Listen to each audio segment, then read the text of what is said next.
The morning alarm echoed through the sleeping quarters of Arcturus Prime Academy, but Tom Bennett was already awake. He sat cross-legged on his narrow bed, flipping through a digital cookbook he had smuggled from Earth. The colorful pictures of grilled lobster and fried crickets made his mouth water. His roommate, a tall blue-skinned alien named Crix, groaned and pulled a pillow over his triangular head. "How can you look at food so early?" Crix mumbled in broken English. His species, the Zelthari, only ate liquid nutrients through tubes. The idea of chewing solid food disgusted them. Tom grinned and closed the cookbook. Best time to think about food is when you're hungry. He stood up and stretched, his human muscles creaking after another night on the Academy's rock-hard beds. Outside the window, 3 purple suns were rising over the crystal spires of the Academy buildings. Today was different. Today was the day everyone feared. Tom walked to the communal bathroom, passing dozens of alien students who looked nervous and scared. Some were praying to their gods. Others were writing what looked like final messages to their families. A few were just staring at the walls with empty expressions. The reason for all this fear had a name: Dr. Veltar's Lethal Organisms class. It was the hardest course in the entire academy, and the final exam was legendary. Students called it the death test behind the professor's back. Out of every 100 students who took the class, only about 60 passed. The rest either quit in terror or got hurt so badly they had to leave the academy. Tom brushed his teeth and splashed cold water on his face. In the mirror, he looked surprisingly calm compared to everyone else. His brown hair was messy as always, and his green eyes showed more curiosity than fear. He had been looking forward to this day for months. The dining hall buzzed with nervous energy when Tom arrived for breakfast. Long tables stretched across the massive room, filled with students from dozens of different worlds. There were the warrior-like Korthak with their gray skin and multiple arms. The floating luminari glowed softly as they absorbed light instead of eating. The insect-like Nexari clicked their mandibles while discussing strategy in their rapid, buzzing language. Tom grabbed a tray and loaded it with something that looked like scrambled eggs but tasted like metal. The academy food was terrible, designed to be nutritious for many different species rather than tasty for anyone. He found an empty spot at a table where 3 other students were sitting quietly. "Mind if I join you?" Tom asked, setting down his tray.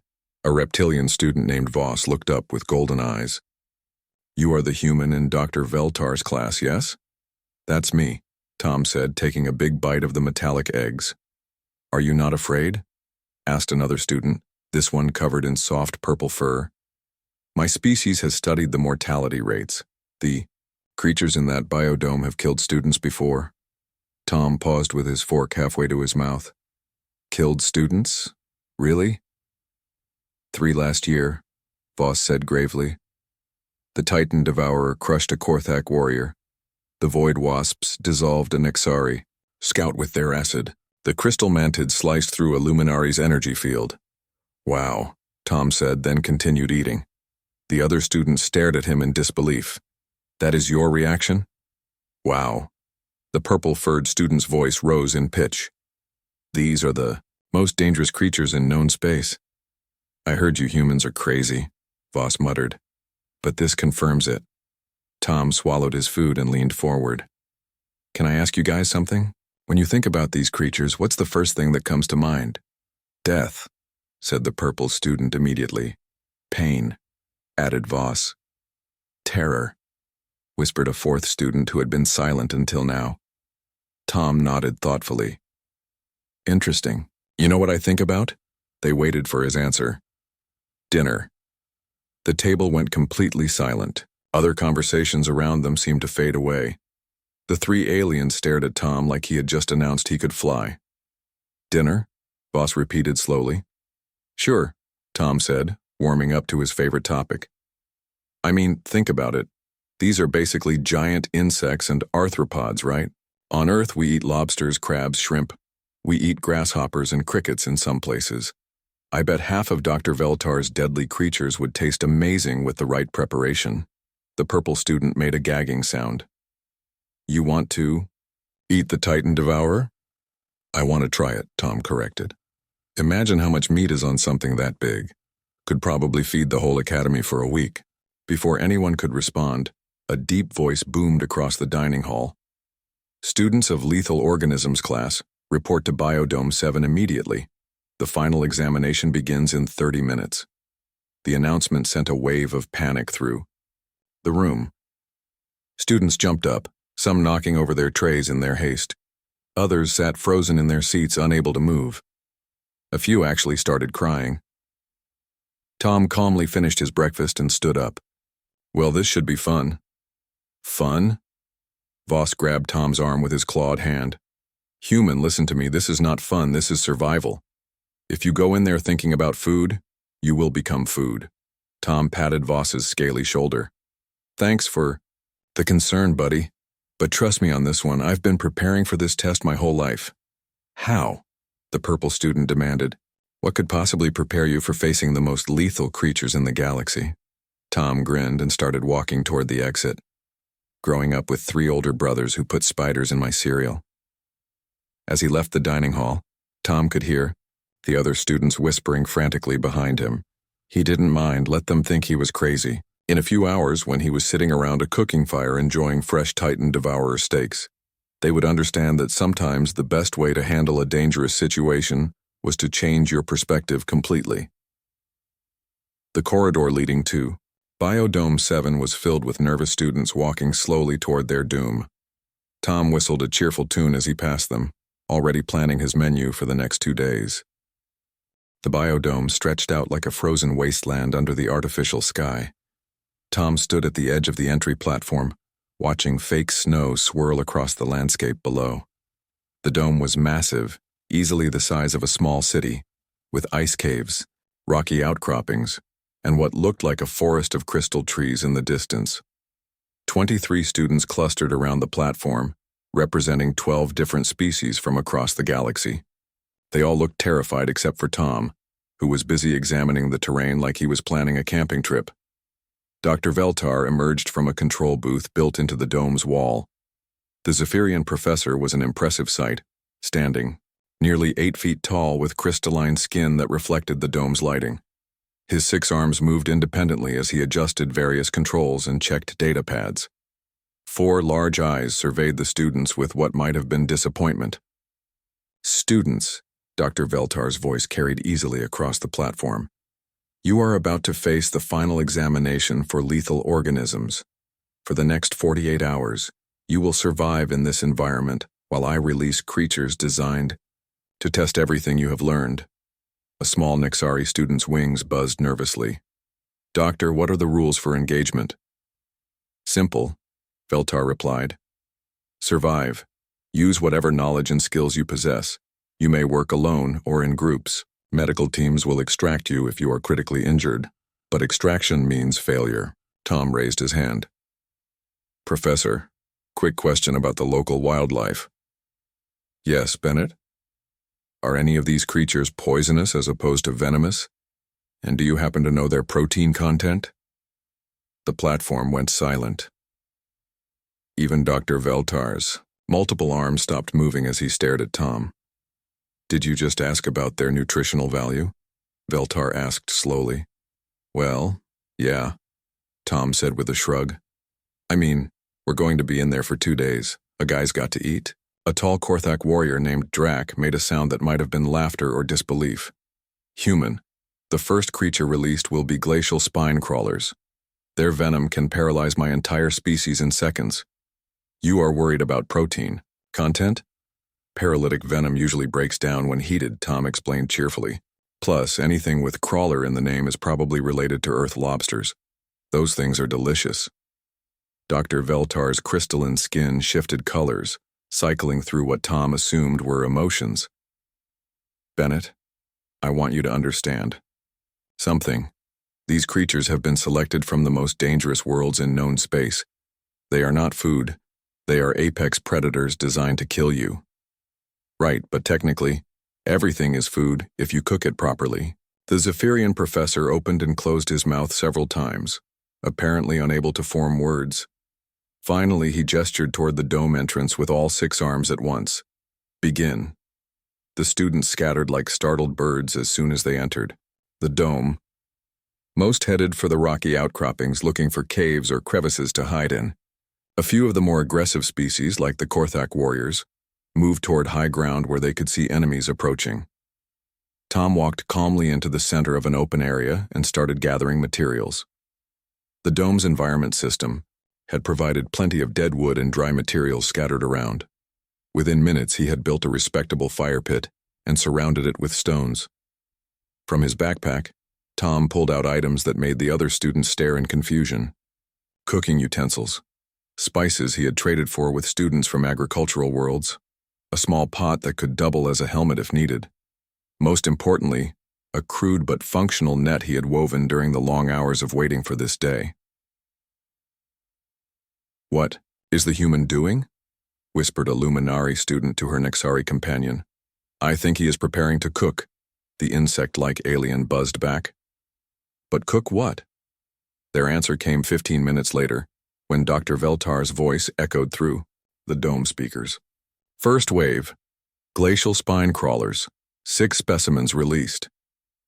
Through the dome's observation windows, Veltar watched his students react to the announcement. Most went into defensive positions. A few started running toward better hiding spots. The Korthak warriors drew their weapons and prepared for battle. Tom lit his fire and tested his net. The glacial spine crawlers emerged from hidden ice caves scattered around the dome. They were magnificent predators, each one about the size of a large dog with 6 powerful legs ending in razor-sharp claws. Their bodies were covered in spikes that could inject paralytic venom, and their eyes glowed with an eerie blue light. Most terrifying of all, they moved with the quick, scuttling motion of something designed to catch and kill prey, much larger than themselves. Students screamed and ran. The creatures were fast, much faster than they looked, and they seemed to enjoy the chase. One Nexari student barely escaped by flying straight up and clinging to the dome's artificial sky projectors. A group of Luminari created a barrier of pure light that seemed to confuse the crawlers temporarily. Tom watched the nearest crawler approach his fire and made soft clicking sounds with his tongue. "Come here, little guy," he said gently. "You look just like a Maine lobster my dad used to catch." The glacial spine crawler tilted its head, apparently puzzled by this reaction. Most prey either ran or fought. This creature was just sitting there making friendly noises. Tom slowly reached for his net, moving with the patience of an experienced fisherman. The crawler crept closer, probably thinking it had found the galaxy's stupidest victim. "That's it," Tom murmured. "Just a little closer." Dr. Veltar leaned forward in his observation booth, certain he was about to witness his first student death of the semester. The human was either incredibly brave or incredibly stupid. Possibly both. The glacial spine crawler lunged forward. With its venomous spikes extended, Tom's net snapped out with practiced precision, wrapping around the creature's body and pinning its dangerous appendages. The crawler thrashed and hissed, but the net held firm. "Got you," Tom said happily, then looked up at the observation windows. "Hey, Professor. Quick question, are these things anything like Earth arthropods internally? Because I'm thinking they might taste great with some butter." In his control booth, Dr. Veltar sat down heavily in his chair and tried to process what he had just witnessed. In 30 years of teaching lethal organisms, he had never seen a student try to capture a glacial spine crawler for culinary purposes. This was going to be a very long 48 hours. Steam rose from Tom's improvised cooking pot as he carefully monitored the heat under his first glacial spine crawler. The creature had stopped moving an hour ago, and the wonderful smell of cooking seafood was beginning to fill the air around his campfire. From their hiding spots throughout the dome, other students watched in fascination and horror as the human calmly prepared what they considered to be one of the galaxy's most dangerous predators for dinner. "He is actually cooking it," whispered Voss from behind a cluster of crystal formations. The reptilian student had found a decent hiding spot, but he kept peeking out to watch Tom's bizarre cooking show. "The smell is making me hungry," admitted Drac, the Korthak warrior. He had taken position on a high rocky ledge where he could see most of the dome, but even from that distance the aroma was unmistakable. Dr. Veltar's voice crackled through the dome speakers again. Second wave. Void wasps. 4 specimens released. This announcement caused fresh panic among the students. Void wasps were flying nightmares with acidic stingers that could dissolve through most armor. They were about the size of earth hornets but moved with the speed and intelligence of trained hunters. Tom looked up from his cooking and spotted the black shapes darting between the crystal trees. Flying insects with acid, he mused to himself. Probably taste nutty like flying ants. He reached into his backpack and pulled out a slingshot he had made from elastic bands and a forked stick. Then he gathered several smooth stones from around his fire pit. The void wasps spread out in a search pattern, looking for targets. Their compound eyes could detect heat signatures and movement from great distances. It did not take them long to notice the bright fire in the center of the dome. The first wasp dove toward Tom with its stinger extended. A normal person would have run screaming. Tom calmly loaded his slingshot, tracked the wasp's flight pattern, and fired. The stone struck the wasp directly in the thorax, sending it tumbling to the ground. Tom quickly grabbed his net and scooped up the stunned insect before it could recover. Careful with the back end, he told himself, examining the wasp's acid-filled stinger. That needs to come off before cooking. Using a sharp knife from his cooking kit, Tom carefully removed the stinger and the attached venom sac. The remaining wasp looked remarkably like the large flying ants he had eaten during a survival course on Earth. The second wasp attacked while Tom was working on the first. This time he was ready with a burning stick from his fire. He swatted the wasp out of the air and stamped on it quickly to stun it. 2 down, 2 to go, Tom said cheerfully. Dr. Veltar was now standing with his face pressed against the observation window. His crystalline skin was cycling through colors so rapidly it looked like a light show. In all his years of teaching, he had never seen anything like this. Sir? One of his teaching assistants approached nervously. Should we stop the test? The human seems to be treating this as some kind of cooking competition. No, Veltar said slowly. Let us see how far this goes. By the time Tom had caught all 4 void wasps, word had spread among the hiding students that the human was not only surviving, but apparently enjoying himself. A few brave souls started creeping closer to his fire, drawn by the incredible smells coming from his cooking pot. Tom tested the glacial spine-crawler meat with his knife. It was perfectly cooked, white and flaky like lobster. He took a small bite and his eyes lit up. Oh, that's good, he said with genuine pleasure. Tastes like crab with a hint of vanilla. Must be something in their diet. He began preparing the void wasps, removing their wings and cleaning them carefully. Into the pot they went with some wild herbs he had identified growing near the crystal trees. Third wave, announced Dr. Veltar's increasingly strained voice. Plasma beetles. 3 specimens released. The plasma beetles were the size of small cars with thick armor and the ability to generate powerful electrical discharges. They moved slowly but could kill with a single touch from their charged appendages. Tom watched them lumber out of their hiding spots and scratched his chin, thoughtfully. Electric eels are considered a delicacy in some places, he mused. Wonder if the principle is the same. He started building a larger fire pit, this one lined with wet clay from a nearby stream. The plasma beetles were too big for his net, so he would need a different approach. The first beetle approached his camp, electricity crackling around its horn-like appendages. Tom waited until it was close, then threw a bucket of water mixed with salt directly at its electrical organs. The beetle short-circuited spectacularly, sparks flying in all directions before it collapsed, unconscious but alive. Metal conducts electricity, Tom explained to the watching students, though he was not sure they could hear him. But salt water conducts it even better. Basic physics.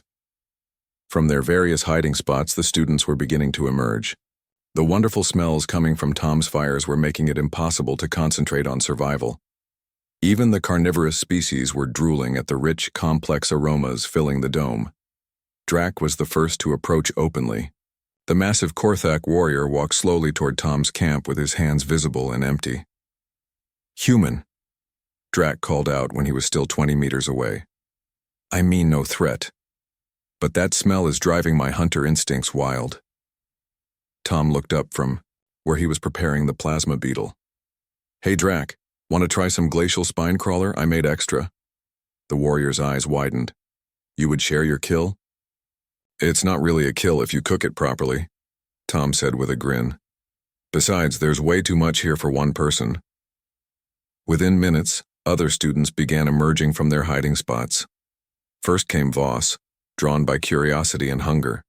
Then the purple-furred student from breakfast whose name turned out to be Quilp. Even some of the Nexari scouts buzzed down from their high perches to investigate. Dr. Veltar watched in amazement as his survival test turned into an impromptu dinner party.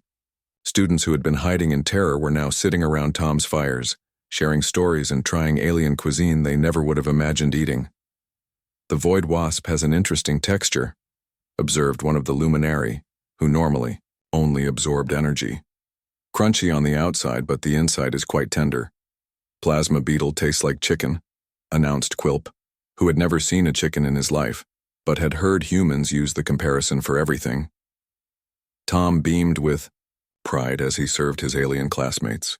Wait until you try the main course, he said, glancing toward the sealed chamber where Dr. Veltar kept his most dangerous specimen. I've been saving room for the Titan Devourer. In his observation booth, Dr. Veltar sat down and put his head in his upper hands. This human was going to give him a nervous breakdown. The dinner party around Tom's fires had grown larger as the night went on. 18 of the original 23 students now sat in a comfortable circle, sharing stories and sampling the various creatures Tom had prepared. Even the most nervous species seemed relaxed, their bellies full of surprisingly delicious food. Dr. Veltar watched from his observation booth with growing frustration. This was supposed to be a test of survival skills and knowledge of lethal organisms. Instead, it looked like some kind of outdoor festival. His crystalline skin flickered angry orange colors as he made his decision. Sir, his teaching assistant said nervously, the test protocol calls for releasing the Titan Devourer only as a last resort. These creatures are extremely expensive to replace if killed. The human has made a mockery of my entire curriculum, Veltar replied through clenched teeth.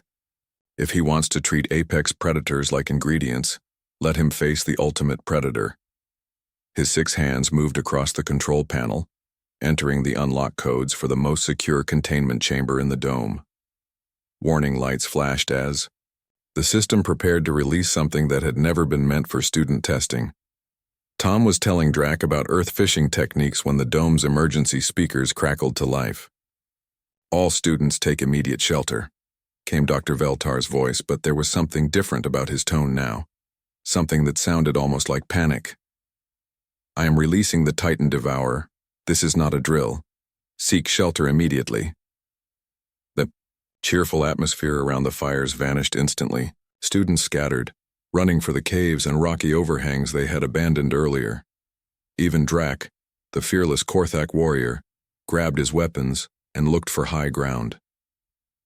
Tom remained by his fire, stirring the coals thoughtfully. Titan, Devourer, he mused. Sounds big. The ground began to shake. At first it was just a gentle tremor, like a heavy transport passing nearby. Then it became stronger, rhythmic, like massive footsteps approaching through the dome. From the deepest chamber in the dome's underground levels came a sound that made every student freeze in terror. It was part roar, part screech, part mechanical grinding noise. It was the sound of something enormous and very, very angry. The Titan Devourer burst through the floor of the dome like a living earthquake. It was 12 feet tall and covered in armor like chitin that gleamed black and purple under the artificial lights. Its head was mostly mouth, filled with rows of teeth designed to crunch through starship hulls. 6 powerful legs ending in claws the size of swords supported a body that looked like it could crush a building. Most terrifying of all were its mandibles, massive jaw extensions that clicked together with enough force to slice through steel. The creature's compound eyes swept across the dome until they locked onto the bright fires where Tom was still sitting. It let out another earth-shaking roar and began moving toward him with surprising speed for something so large. Tom stood up slowly, wiping his hands on a cloth. He walked around the creature in a wide circle, studying it from different angles like an art critic examining a sculpture. That is some serious marbling, he said admiringly. Look at the muscle definition in those legs. This thing must taste incredible. From her hiding spot behind a crystal formation, Quilp stared at Tom in disbelief. He is going to get himself killed, she whispered to Voss. No, the reptilian student replied quietly. I think the devourer is in trouble. Tom had stopped circling and was now examining his cooking equipment. The creature was too big for his nets and too heavily armored for his slingshot. He needed a different approach entirely. The Titan devourer charged toward Tom with its mandibles spread wide, ready to slice him in half. Tom dove to one side and rolled behind his largest fire pit.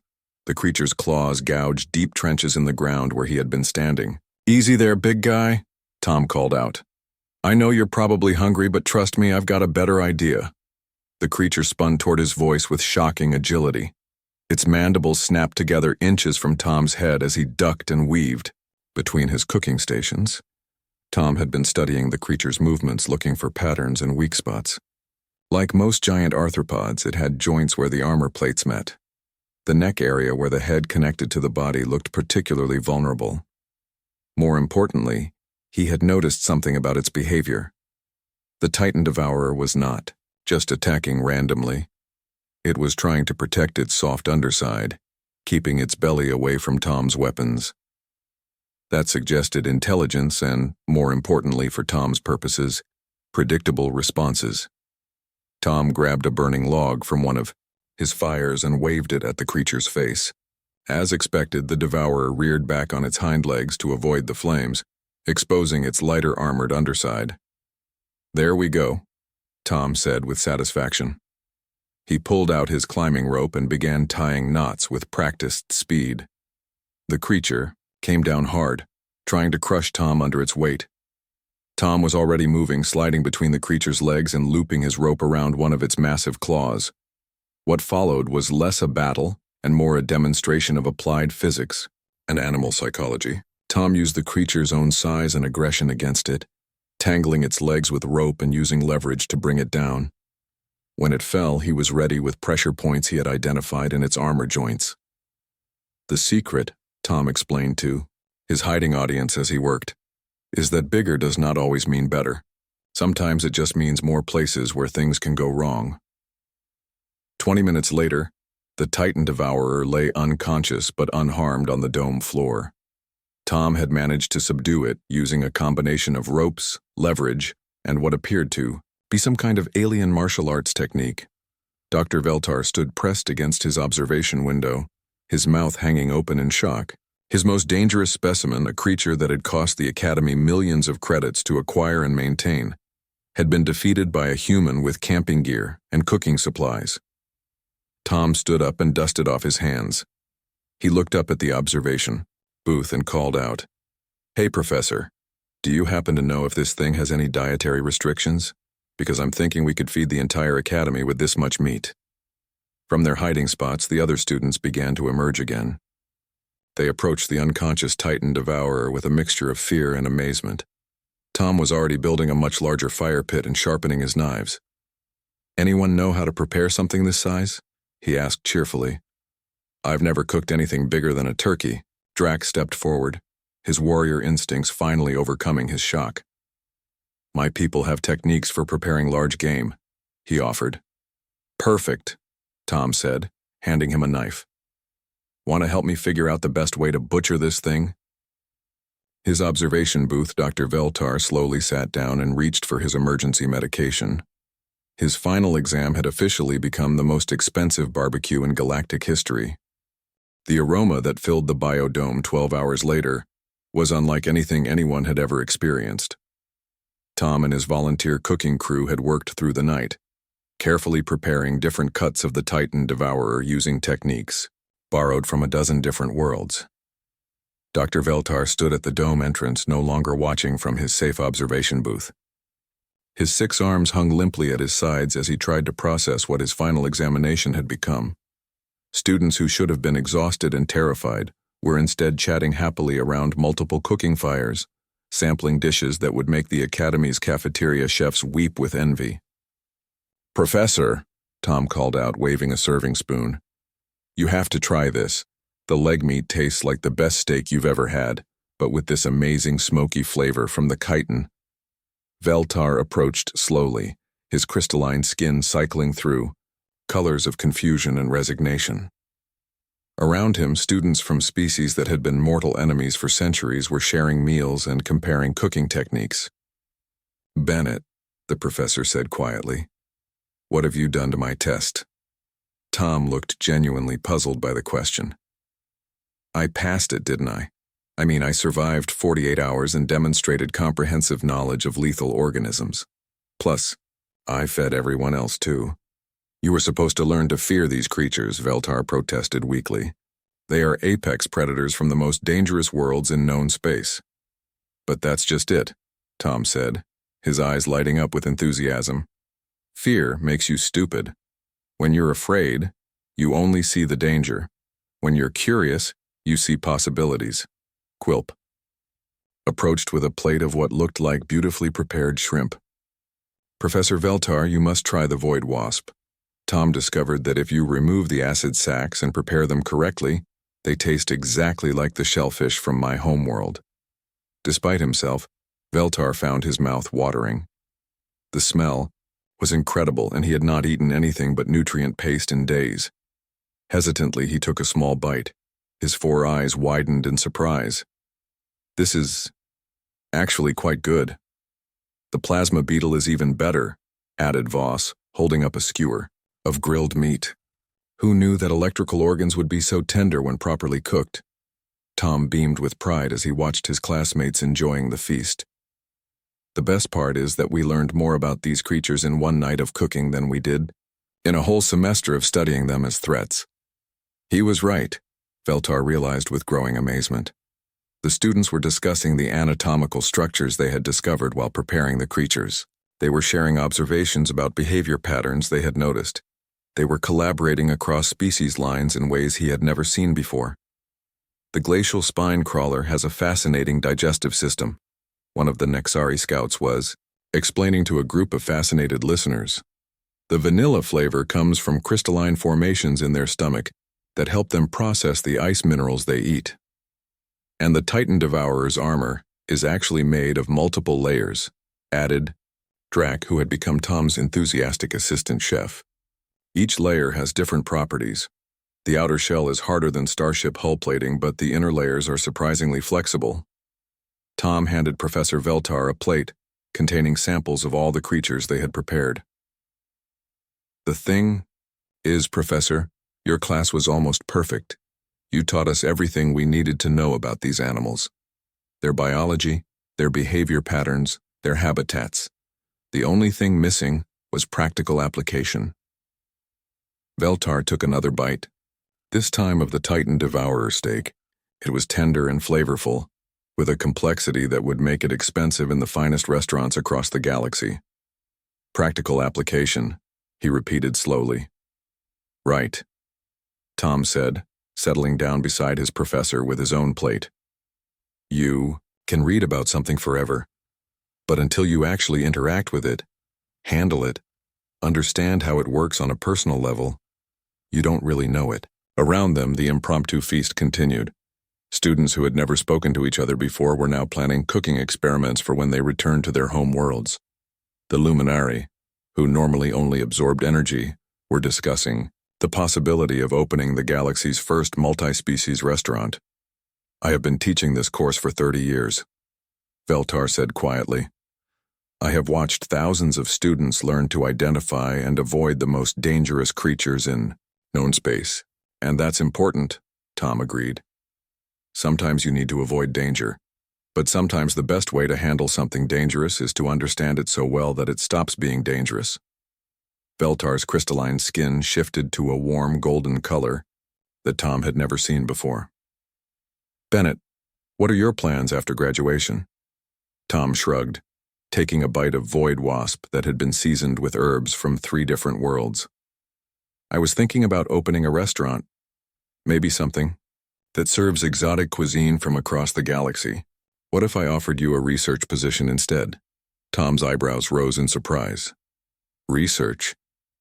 "The Academy has been looking for ways to make our curriculum more Practical, Veltar explained. Someone who can teach students to see these creatures not just as threats, but as complex biological systems that can be understood and even utilized. Tom considered this while chewing thoughtfully on a piece of plasma beetle that tasted remarkably like barbecued pork. You mean like a xenobiology cooking program? I mean like revolutionizing how we approach dangerous organisms entirely, Veltar said, his excitement growing. Think about it, Bennett. How many conflicts in galactic history have started because one species encountered creatures from another world and reacted with fear instead of understanding? The professor had a point. Tom looked around at his classmates, who were now sharing stories about the dangerous creatures from their own home worlds. The Korthak warriors were describing the giant sandworms of their desert planet. The Nexari scouts were buzzing about the crystal spiders that lived in their hive cities. Everyone had deadly creatures in their environments, but they had learned to live with them through understanding, not fear. What would this research position involve? Tom asked. Field studies, Veltar replied immediately. We would travel to different worlds, document the creatures there, and develop new approaches for interaction. Not just survival techniques, but methods for coexistence, utilization, even domestication where appropriate. Tom's grin widened. So basically, I would get paid to travel the galaxy and cook exotic alien creatures? You would get paid to advance the field of xenobiology in ways no one has ever imagined, Veltar corrected, then paused. But yes, there would probably be quite a bit of cooking involved. Drac approached with a fresh platter of Titan Devourer, prepared in the style of his homeworld. Human Tom, if you accept this position, could you teach others these techniques? My people would pay handsomely to learn how to prepare the creatures that plague our mining operations. Mine too, added Quilp. The forest crawlers on my world destroy crops, but if they could be harvested instead of just killed. Tom looked around at the eager faces of his classmates, representing dozens of different worlds and cultures. Each of them had dangerous creatures in their environments. Each of them could benefit from learning to see those creatures as resources instead of just threats. Professor, Tom said finally, I think you've got yourself a deal. But I have one condition. Veltar's skin flickered nervously. What condition? The Academy cafeteria desperately needs an upgrade, Tom said seriously. I mean, those metallic eggs they serve for breakfast are a crime against nutrition. If I'm going to be working here, we need to establish some standards. The professor's crystalline skin shifted to what Tom was learning to recognize as amusement. I think that can be arranged. 3 months later, the Arcturus Prime Academy was transformed. The new practical xenobiology program was the most popular course offering in the Academy's history, with waiting lists stretching across multiple semesters.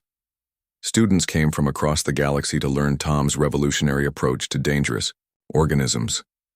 The Academy cafeteria now served cuisine from hundreds of different worlds, much of it prepared from creatures that had previously been considered nothing but pests or predators. The Titan Devourer steaks were so popular that the Academy had to establish breeding programs on 3 different worlds to keep up with demand. Dr. Veltar stood in his new laboratory, watching Tom demonstrate proper void wasp preparation techniques to a class of fascinated students. The Zephyrian professor's skin glowed with satisfaction as he observed his pupils learning to approach the unknown with curiosity instead of fear. The key, Tom was explaining to his audience, is to remember that everything in the universe is connected. What seems dangerous and alien to you might just be dinner to someone else. The trick is figuring out which perspective serves you better in any given situation. A young Nexari student raised her wing. But Professor Tom, how do you know when it's safe to approach something new? Tom grinned, the same expression he had worn that first morning when he looked at pictures of deadly creatures and saw potential meals. You start by asking yourself one simple question. Instead of, how might this kill me? Try asking, what can I learn from this? You'd be amazed how much the universe opens up when you change your perspective. Outside the laboratory windows, ships from dozens of worlds were landing at the Academy spaceport, bringing students eager to learn the human approach to xenobiology. Word was spreading across the galaxy about the academy that taught students to turn fear into understanding and danger into opportunity. Tom Bennett, the human who had asked if he could eat the deadly insects, had accidentally started a revolution. And in the academy cafeteria, the lunch special was glacial spine crawler with herb butter, served alongside roasted plasma beetle and a side of void wasp tempura. The universe, it turned out, was delicious.